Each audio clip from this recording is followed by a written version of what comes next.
Do I ever wish that I have limbs? Of course. But I know that I don't have arms and legs for a reason, so I'm just going to live my life as best as I can.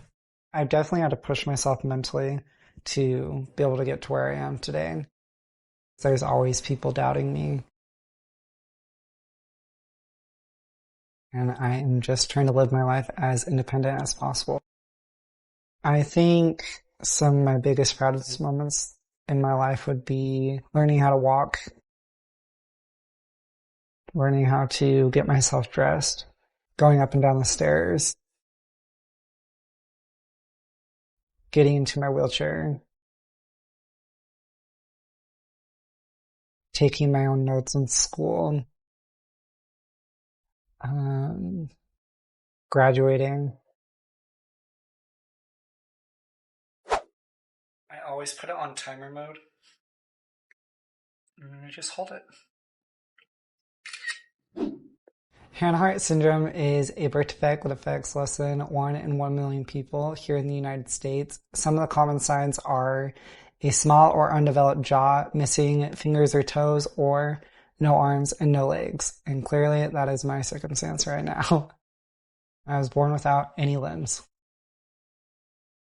It also affects the short-term memory loss and sometimes the hearing. Ever since I was like 15 years old, I told myself that I wanted my goal to be as independent as possible. So I was going to do whatever it took to become to where I am today.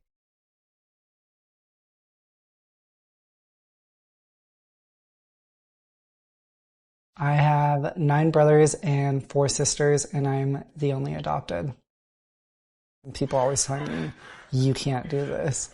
And then I turn around and show them that I can. And every time that I'm doing them, I'm just super grateful that I had my family supporting me and not babying me into doing everything for me. I'm just kidding.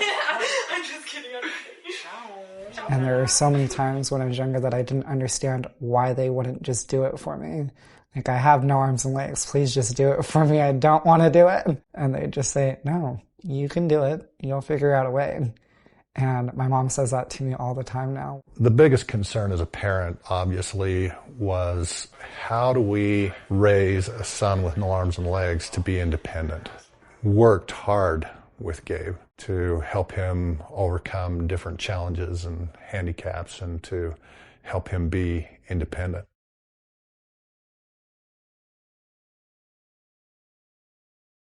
That, of course, resulted in a lot of struggles, a lot of tears on both sides. And I hated my parents for making me go through all that hard work, but now I look at them and I'm so grateful that they pushed me and encouraged me to be independent and be the person that they knew that I could be. People comment and stare daily, like nonstop, everywhere I go.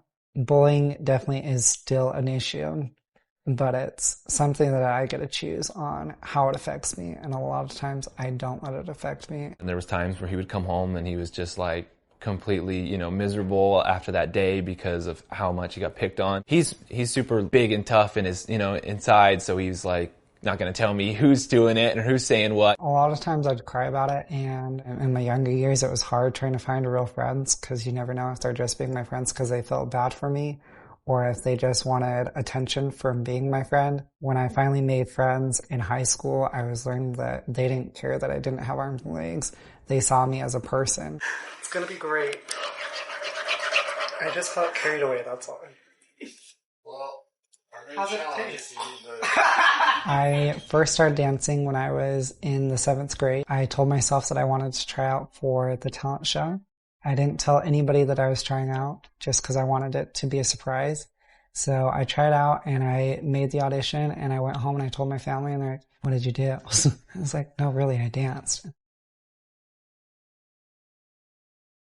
I performed that dance in front of my entire junior high school and I got a standing ovation.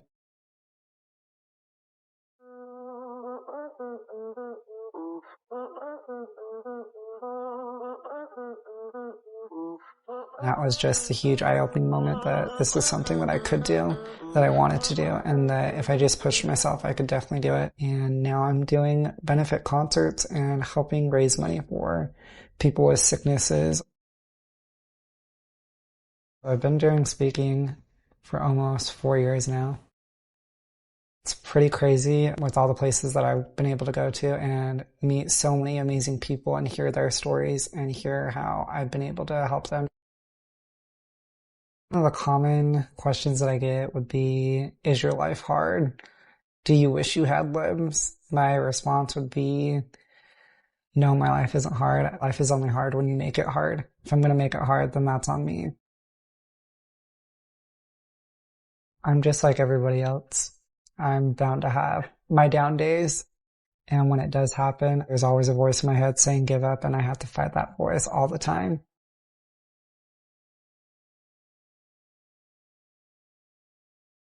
It's not about me. It's about living for other people. I've been able to accomplish so much. And I think it's funny when people say, do you wish you ever had prosthetics? And my answer is always no, because I've already come so far in my independence without them. I like my body the way it is, and I'm proud of what it's capable of doing.